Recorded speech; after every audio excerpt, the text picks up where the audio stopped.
নির্বাচন দাবি করে নাই, কারো কাছ থেকে প্রতিশোধ নেওয়ার ঘোষণা দেয় নাই, হাজার হাজার মামলা বাণিজ্য করে মানুষকে হয়রানি করার সিদ্ধান্ত নেয় নাই, বরঞ্চ আল্লাহ তাআলার শুকরিয়া আদায় করার জন্য সিজদায় পড়েছে যে আল্লাহ তাআলা জগদ্দল পাথর আর ফ্যাসিজমের হাত থেকে বাংলাদেশকে মুক্ত করে দিয়েছেন। আলহামদুলিল্লাহ। আমরা সে রাতেই ঘোষণা করেছিলাম কারো উপর থেকে আমরা প্রতিশোধ নেব না। এই জাতির সাক্ষী 18 কোটি মানুষ সাক্ষী, একটা মানুষের উপর থেকে আমরা প্রতিশোধ নেই না।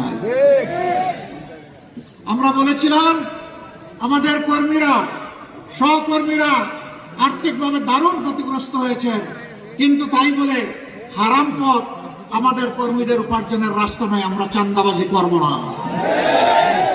বাংলাদেশের 18 কোটি মানুষ চাঁদাবাজি আমরা করি নাই।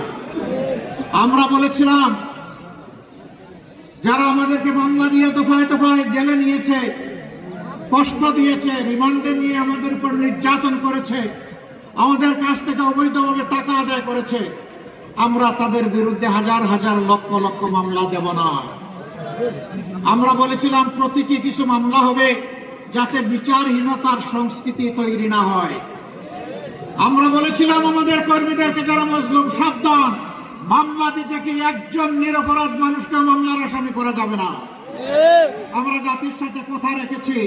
আপনারা শুনে অবাক হবেন, 8টি মামলা, আমাদের সর্বমোট মামলার সংখ্যাই 750। এর মাঝে 8টি মামলা আছে, আসামি মাত্র একজন। আমরা দ্বিতীয় জন খুঁজে পাই নাই, দ্বিতীয় জনের নাম আমরা লিখি নাই। শুধু তাই না, 5 তারিখের পর 6 তারিখ বাংলাদেশে আমাদের সামনে এখন যে ভাইয়েরা দেশের আইন শৃঙ্খলা পরিস্থিতিকে সামাল দিচ্ছেন, সঙ্গত কারণেই সেদিন তারা ছিলেন না। 5, 6, 7, 8 এই 4 দিন ছিলেন না। 6 তারিখ সকাল থেকে সমস্ত কর্মীদেরকে আমরা নামিয়ে দিয়েছিলাম, যাও এবার জনগণের হয়ে পাহারাদারের দায়িত্ব পালন করো।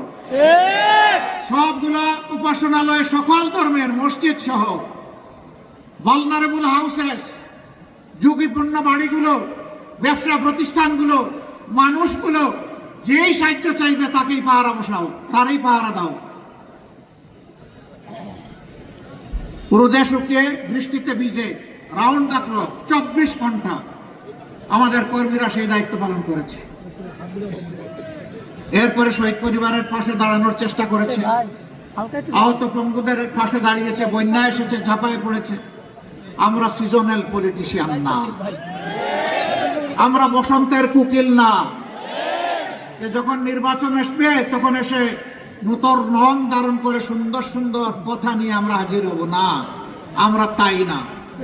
আপনারা সাক্ষী, 15.5 বছর আমাদের উপরে এত জুলুম হওয়ার পরেও আমরা একদিনের জন্য জনগণকে ছেড়ে কোথাও আমরা যাইনি। এই মাটি কামড় দিয়ে আমরা ছিলাম। আল্লাহ আমাদেরকে এখানে রেখেছিলেন। দফায় দফায় জেলে গিয়েছি, ঘর বাড়ি ছাড়া হয়েছি, অফিসে ঢুকতে পারি নাই, কিন্তু বাংলাদেশে ছিলাম। আলহামদুলিল্লাহ। এখনো আল্লাহ রেখেছেন। ইনশাআল্লাহ ভবিষ্যতে সুদিন দুর্দিন কি আসবে আল্লাহ ভালো জানেন। কথা দিচ্ছি, বাংলাদেশ ছেড়ে কোথাও যাব না ইনশাআল্লাহ। আছি, থাকবো, আপনাদের সুখেও থাকবো, ইনশাআল্লাহ দুঃখেও থাকবো। আমরা এখন একটি মানবিক বাংলাদেশ গড়ার স্বপ্ন দেখছি।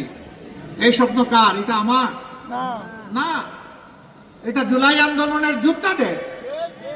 তারা যে দেশটা দেখতে চেয়েছিল, আমরা সেই দেশটা গড়ার জন্য শপথ নিয়েছি। আপনারা আমাদের সাথে ইনশাআল্লাহ থাকবেন, থাকবেন ইনশাআল্লাহ। আলহামদুলিল্লাহ। তাইলে 12 তারিখের টার্নিং পয়েন্টে জাতির বাক বদলে দেওয়ার জায়গায় ঐতিহাসিক দায়িত্ব আমাদেরকে পালন করতে হবে ইনশাআল্লাহ। জুলাইয়ের যুবকেরা, তোমাদের কি শক্তি নিঃশেষ হয়ে গিয়েছে? এখনো সজাগ আছো? বল আছে ইনশাআল্লাহ তাআলা। লাজিম একটা সুষ্ঠু নির্বাচন এই জাতি আগামী 12 তারিখ আদায় করে ছাড়বে ইনশাআল্লাহ। আমি বিভিন্ন জায়গায় শুনতে পাচ্ছি যারা আমাদের মতো মজলুম ছিলেন 15.5 বছর, তারা এখন ভিন্ন ভূমিকায় অবতীর্ণ হয়েছেন। মানুষকে কষ্ট দিচ্ছেন, চাঁদাবাজি করছেন, দুর্নীতি করছেন, মামলা বাণিজ্য দখল